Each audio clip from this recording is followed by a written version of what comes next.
On November 29, 2025, Moscow hosted a landmark event.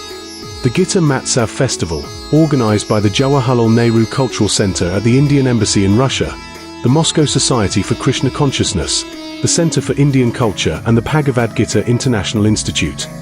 The inspiration was the famous international festival Gita Mahotsav, which takes place annually in Kurukshetra, Haryana, in India. His Excellency Mr. Vinay Kumar, Ambassador Extraordinary and Plenipotentiary of the Republic of India to Russia, delivered a speech at the opening ceremony. Sanjit Kumar Jha, Chairman of the Moscow Society for Krishna Consciousness, and Mrs. Madhur Kankana Roy, Director of the Jawaharlal Nehru Cultural Center at the Embassy of India in the Russian Federation, also addressed the guests with welcoming remarks. The conference was moderated by PhD, publicist, and playwright Dr. Sergei Dvoryanov.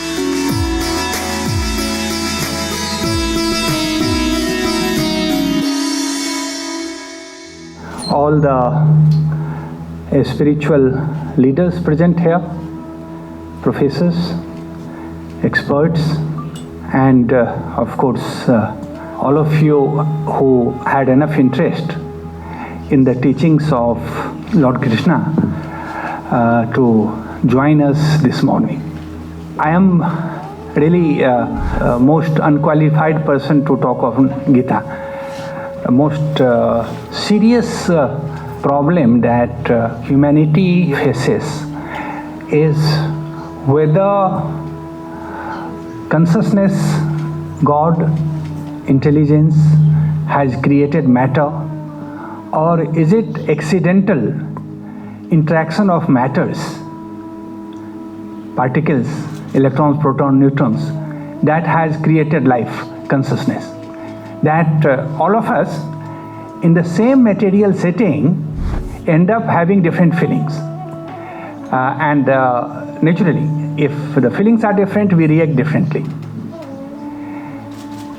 The development of science, search for the fundamental building blocks of nature, has led to a lot of wonderful discoveries, lot of advancements in science, technology, medicine, which has made our life very comfortable. But the fact that many of us are assembled here this morning clearly shows that we do not feel that the scientific advancement, technological advancement actually has brought happiness to us.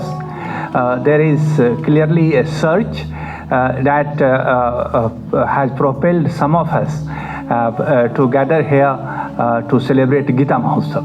One thing that I, several decades back, realized that in society, those who pray have no responsibility for resolving the problems that the people face.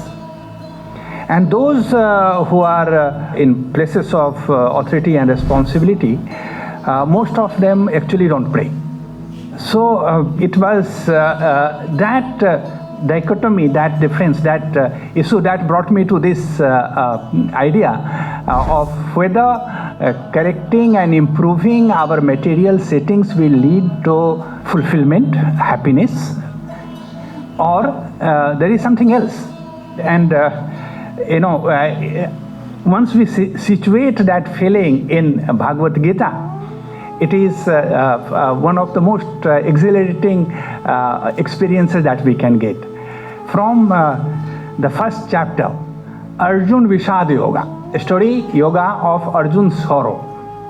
This begins. And you can imagine, here is the most qualified warrior on the planet who could pierce the eyes of a moving fish by looking at the reflection.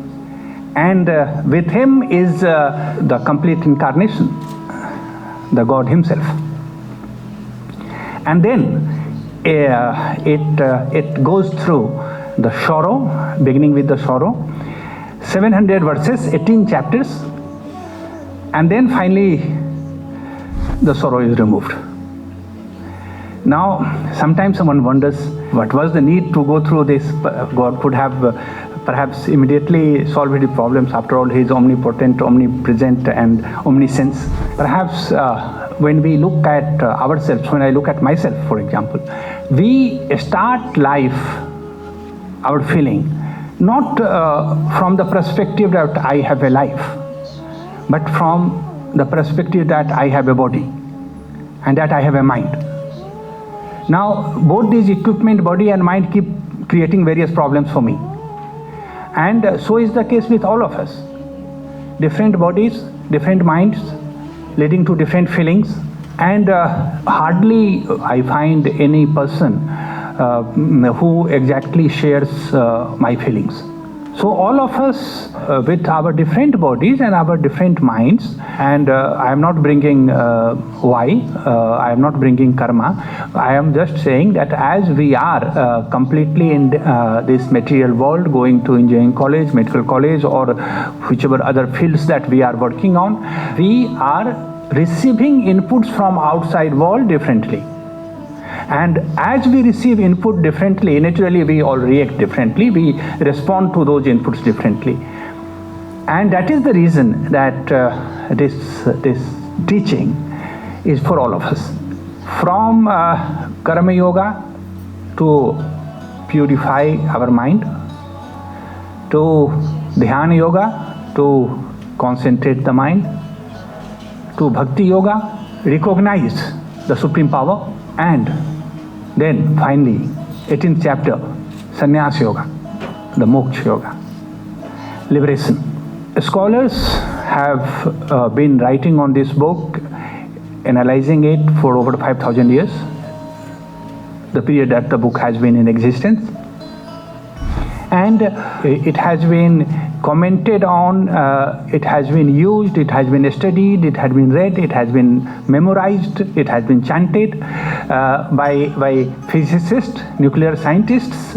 Now that there is a movie, I am sure most of us know about it. And depending on what we are seeking, where we are, it can be seen as a scholarly text, as a philosophy, as a way of living life, doing our work more efficiently, just for material well-being, or doing it with a view to achieving heaven and enjoying in higher lokas, higher places, or leading right up to liberation, from the sorrow in the first chapter to the liberation in the 18th. And hence it is no wonder that no two scholars have the same view about this teaching.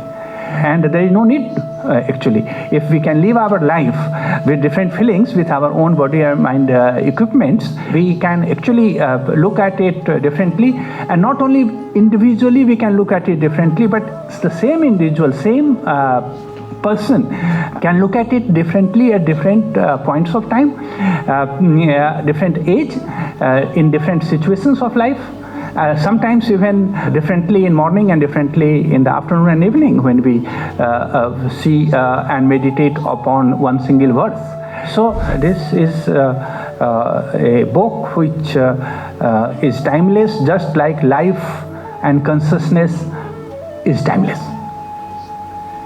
And it simply by this coverage, as I said, right from the sorrow, when we approach why me? That's the first question that comes to us. Not why it and why the problem. Why me?